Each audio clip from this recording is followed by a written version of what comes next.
अपने बिहार में आपका बहुत बहुत स्वागत। आपके साथ में हूं संतोष गंगवार। बुलेटिन की शुरुआत करेंगे पटना से मिल रही बड़ी खबर के साथ। चित्रगुप्त नगर थाना क्षेत्र में गर्ल्स हॉस्टल में छात्रा की मौत मामले से जुड़ी बड़ी खबर। परिजनों ने शव रखकर हंगामा किया है। कारगिल चौक पर शव रखकर हंगामा किया गया है। परिजनों ने रेप का आरोप लगाया। पुलिस परिजनों को समझाने में जुटी हुई है। तस्वीरें इस समय आपकी टेलीविजन स्क्रीन पर। चित्रगुप्त नगर थाना क्षेत्र के गर्ल्स हॉस्टल में छात्रा की मौत मामले से जुड़ी ये तस्वीरें, जहां पर परिजनों ने शव को रखकर हंगामा किया। कारगिल चौक से तस्वीरें आप तक पहुंचा रहे हैं, जहां पर छात्रा के शव को रखकर परिजनों ने हंगामा किया है। परिजनों ने रेप का आरोप लगाया। पुलिस परिजनों को समझाने में फिलहाल जुटी हुई है। ये तस्वीरें आप तक पटना से पहुंचा रहे। चित्रगुप्त नगर थाना क्षेत्र में गर्ल्स हॉस्टल में छात्रा की संदिग्ध मौत हुई। परिजनों ने शव को रखकर हंगामा किया है। परिजनों का कहना है कि छात्रा के साथ रेप हुआ है। कारगिल चौक पर यह शव रखकर हंगामा करने की तस्वीरें हैं। परिजनों का रेप का आरोप है। पुलिस परिजनों को समझाने में जुटी हुई है। तो तस्वीरें कारगिल चौक की, ये तस्वीरें जहां पर लोगों का जमावड़ा, बड़ी संख्या में लोग इकट्ठा हुए हैं और ये शव को रखकर हंगामा किया जा रहा है। परिजनों का आरोप है कि महिला के साथ, छात्रा के साथ रेप हुआ है। ये छात्रा के साथ रेप की घटना को हालांकि पुलिस की ओर से अब तक इनकार किया जा रहा है। हालांकि अब पुलिस ये कह रही है कि मामले को की जांच की जाएगी और उसके बाद परिजनों को समझाने में फिलहाल पुलिस जुटी हुई है। लेकिन लोग बड़ी संख्या में वहां पर पहुंचकर ये प्रदर्शन कर रहे हैं।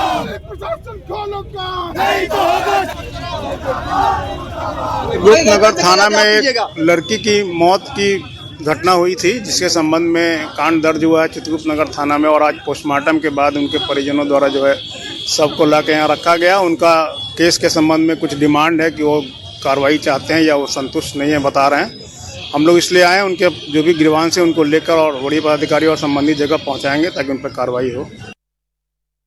बड़ी खबर मुजफ्फरपुर से, जहां सिवाई पट्टी थाना क्षेत्र में प्रेम विवाह से जुड़ा दिल दहला देने वाला मामला सामने आया। प्रेम प्रसंग के मामले में बनघारा गांव के रहने वाले आयुष कुमार की घर में घुसकर गोली मारकर हत्या कर दी गई। इस घटना ने पूरे इलाके में सनसनी पैदा कर दी।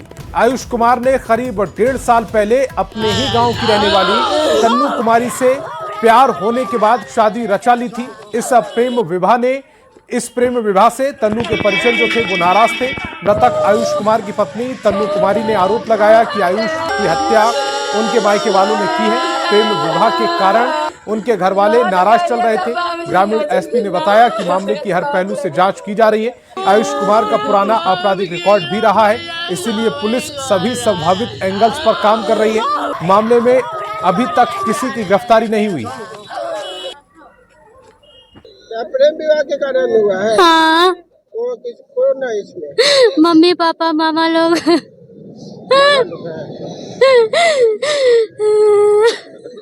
आपका क्या नाम है? तन्नू कुमारी। बोरावर अटैक करता था तो इनको कहे थे पार्टीशन दो, थाना पर पार्टीशन देते रह गया।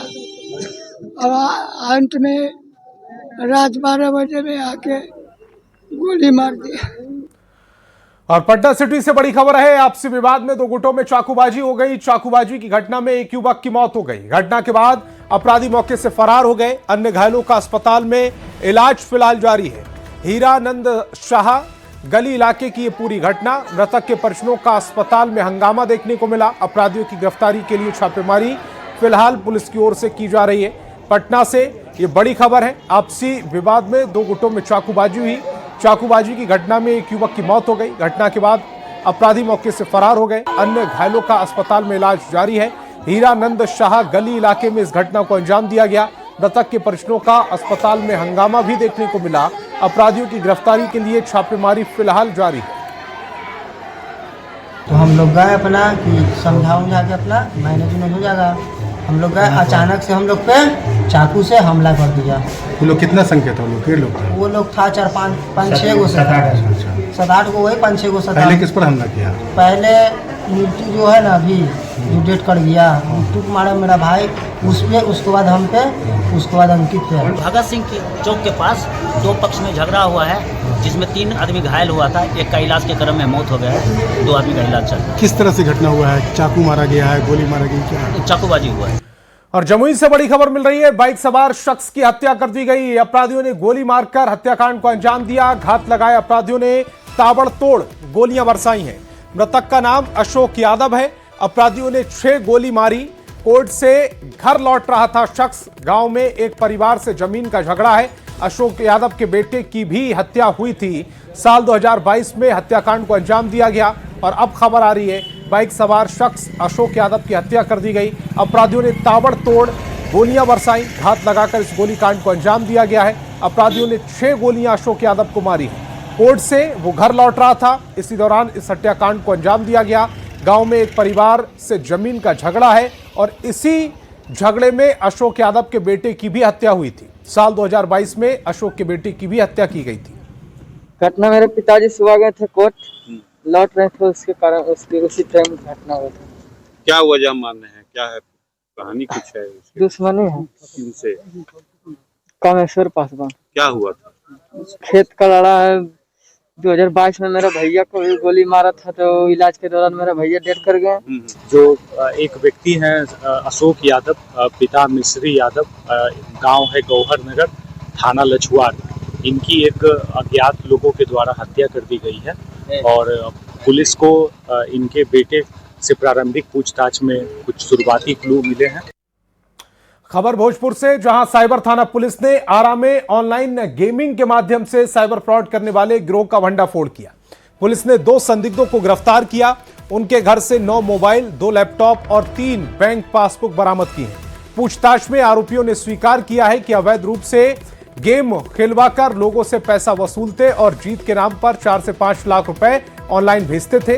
रोजाना 11-12 लाख रुपए कई बैंक खातों में लेन देन किए जाते थे। किसी जगह पर कुछ साइबर क्राइम का शायद संदिग्ध मामला हो रहा है, तो उसी पर कार्रवाई करते हुए यहाँ पर शाहपुर जगह है थाना, और शाहपुर में कनौली गांव है। कनौली गांव से 2 लोगों को गिरफ्तार किया गया है। और खबर वैशाली से, जहां महिषौर थाना क्षेत्र में पुलिस ने हेरोइन तस्करी के बड़े गिरोह का भंडाफोड़ किया। एसटीएफ पटना से सूचना मिलने के बाद अनुमंडल पुलिस पदाधिकारी महुआ के नेतृत्व में NH 322 पर वाहन जांच की गई। वाहन जांच के दौरान पति पत्नी समेत 4 तस्करों को 440 ग्राम हेरोइन के साथ गिरफ्तार कर लिया गया।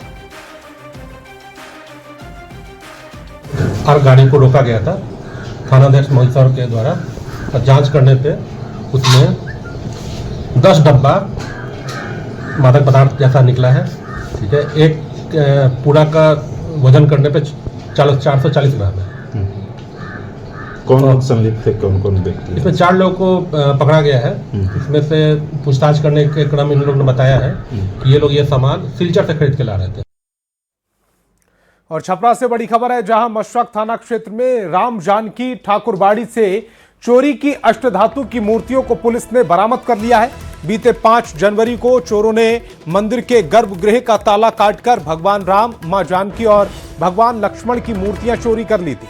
मामले की गंभीरता को देखते हुए पुलिस ने SIT का गठन किया, जिसमें 7 दिनों में चोरी कांड का उद्भेदन कर दिया गया है। DSP संजय कुमार सुधांशु ने बताया है, इस मामले में 3 अभियुक्तों को गिरफ्तार कर लिया गया है। संलिप्त अपराधी अखिलेश तिवारी, जो मशरक थाना का ही रहने वाला है और मंदिर के सामने उसका फोटो स्टेट की दुकान है, वह अपने साथियों मुन्ना सहनी एवं संजय सिंह को गिरफ्तार किया गया।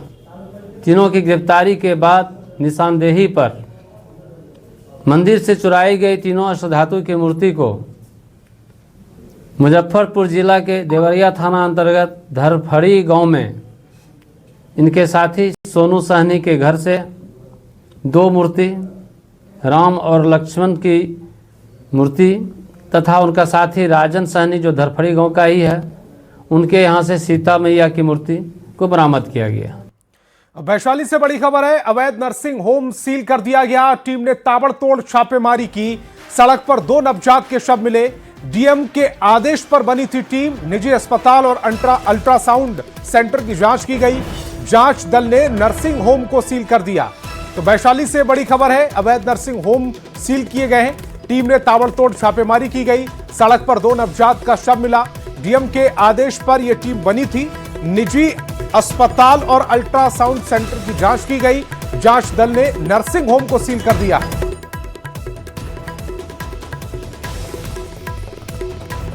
अब बड़ी खबर वैशाली से, जहां पुलिस ने शराब के बड़े कारोबार का खुलासा किया। बिंदुपुर के रहीमापुर में झोपड़ी में शराब की बिक्री चल रही थी। जमीन के भीतर तहखाना बनाकर लाखों की शराब छिपाई गई थी। पुलिस ने शराब के बड़े कारोबार का खुलासा किया और भारी मात्रा में विदेशी शराब बरामद की है। मौके से 2 शराब तस्कर को गिरफ्तार कर लिया गया है। जमीन के भीतर 2200 लीटर शराब छिपाई गई थी। चेक किया गया तो चेक करने के उपरांत वहाँ 2 व्यक्ति मिले और 2 व्यक्ति के समक्ष जो है तलाशी लिए गया तो मनाई के अंदर एक तहखाना मिला।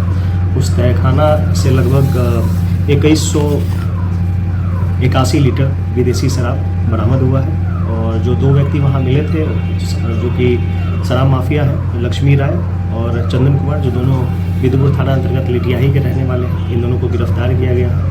और आरजेडी के प्रदेश अध्यक्ष मंगनीलाल मंडल ने लालू प्रसाद और तेजस्वी यादव से मुलाकात की। रावड़ी आवास से बाहर निकलने के बाद मंगनीलाल मंडल ने इस बात के संकेत दिए कि खरबास के बाद आरजेडी संगठन में बड़े बदलाव होंगे और पार्टी विरोधी काम करने वाले लोगों को बाहर का रास्ता दिखाया जाएगा।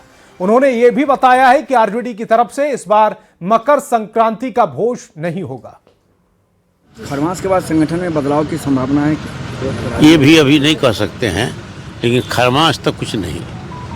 खरमास के बाद संभव? खरमास के बाद तो काम करेंगे ना, पार्टी का भी एक्टिव करेंगे, पार्टी को मजबूत करेंगे, बिहार में घूमेंगे, सब कार्यक्रम बनेगा खरमास के बाद। आप लोगों ने एक इंटरनली रिपोर्ट भी तैयार की है कि किस तरीके से पार्टी की हारी। अब वो सारी बातें आप लोगों के सामने डिस्क्लोज होगा खरमास के बाद। मानी ऐसा लग रहा है कि जिन लोगों ने काम पार्टी के लिए उस पर कार्रवाई होगी। वो तो पहले से परंपरा रही है कि जो पार्टी विरोधी काम करते हैं, चुनाव में हो या दूसरे क्षण में, उनके खिलाफ कार्रवाई होती है। तो उस पर विचार पार्टी आरजेडी सब दही चुनाव का प्रोग्राम कर रहे हैं। अभी लालू जी का तो स्वास्थ्य ठीक नहीं है, लालू जी करते थे, लेकिन अब इस मामले में मैं कुछ नहीं कहूँगा। आरजेडी का अभी आयोजन नहीं है इस बार पार्टी मुख्यालय। खबर लखीसराय से है, जहां स्वामी विवेकानंद जयंती के मौके पर उप मुख्यमंत्री विजय कुमार सिन्हा के आवास पर दही चूड़ा भोज का आयोजन किया गया। कार्यक्रम में जिले भर के एनडीए कार्यकर्ताओं और बड़ी संख्या में आम लोग मौजूद रहे। उप मुख्यमंत्री ने प्रधानमंत्री नरेंद्र मोदी और मुख्यमंत्री नीतीश कुमार की डबल इंजन सरकार में बिहार के विकास, समृद्धि और जनता की भलाई पर जोर दिया। डबल इंजन की सरकार मोदी जी, नीतीश जी का एक नए उत्साह, नए उमंग के साथ एक नई व्यवस्था की शुरुआत, नई सरकार की नई पहल के साथ और अपने क्षेत्र के सभी लोगों का आभार व्यक्त करने, धन्यवाद देने और मकर संक्रांति का प्रसाद का कार्यक्रम हम लोग रखे हैं। और हमारी शुभकामना है मकर संक्रांति का कि जब सकारात्मक ऊर्जा का संचार हो, मेरा बिहार विकसित हो, हर बिहारी सुखी, निरोग और समृद्ध हो। पूर्वी चंपारण के कैथवलिया गांव में आस्था का जन सैलाब उमड़ रहा है। दुनिया के सबसे बड़े शिवलिंग का दर्शन करने के लिए बड़ी संख्या में लोग पहुंच रहे हैं। जैसे जैसे सबसे बड़े शिवलिंग की स्थापना का शुभ मुहूर्त नजदीक आ रहा है, इस पवित्र जगह पर आस्था का सैलाब टूट पड़ा। दिन और रात पूरा परिसर हर हर महादेव के नारों से गुंजायमान रहा। आलम यह है कि भक्तों की भारी भीड़ को देखते हुए यहां बैरिकेडिंग कर दी गई है। हर दिन सैकड़ों लोग बाबा भोलेनाथ के दर्शन और आराधना कर रहे हैं। कैथवलिया गांव में दुनिया के सबसे बड़े विराट रामायण मंदिर का निर्माण हो रहा है। लोगों का कहना है कि इस मंदिर के निर्माण के बाद से पूरे विश्व में बिहार का परचम लहराएगा। ये विश्व का सबसे बड़ा विराट रामायण मंदिर है और हम सनातनियों के लिए और खास करके बिहार वासियों के लिए बहुत गौरव का ये बात है कि पहले हम लोग कहीं जाते थे तो लोग हम लोग से पूछते थे कि भाई बिहार में काबा हो, बिहार में काबा। तो अब हम लोग कहीं गर्व से कहेंगे कि बिहार में विश्व का सबसे बड़ा विराट रामायण मंदिर, विश्व के सबसे बड़ा शिवलिंग बा। दरभंगा महाराष्ट्र की तीसरी और अंतिम महारानी काम सुंदरी देवी का अंतिम संस्कार कर दिया गया। राज परिसर स्थित श्यामा माई मंदिर परिसर में महाराज कामेश्वर सिंह की चिता के पास उनका अंतिम संस्कार किया गया है। महाराज कामेश्वर सिंह के पौत्र रत्नेश सिंह ने उन्हें मुखाग्नि दी। युवराज कपिलेश्वर सिंह दरभंगा में बाहर होने के कारण अंतिम संस्कार में शामिल नहीं हो सके। मंत्री दिलीप जायसवाल, मदन सैनी ने महारानी को श्रद्धांजलि दी है। जिस तरह से इस परिवार का, राज परिवार का योगदान पूरे देश के लिए है, कि महाराजा के बारे में सभी लोग जानते हैं कि जब चीन और भारत का युद्ध का सवाल हुआ था तो करीब 600 किलो सोना इन्होंने सरकार को दिया था। 19वीं सदी में करीब 1900 किलोमीटर इन्होंने रोड बनवाने का काम किया था और सदैव इस देश के लिए जब भी जरूरत पड़ा महाधिराज ने जो है अपना खजाना खोल कर रखा। तो वक्त एक छोटी सी ब्रेक का।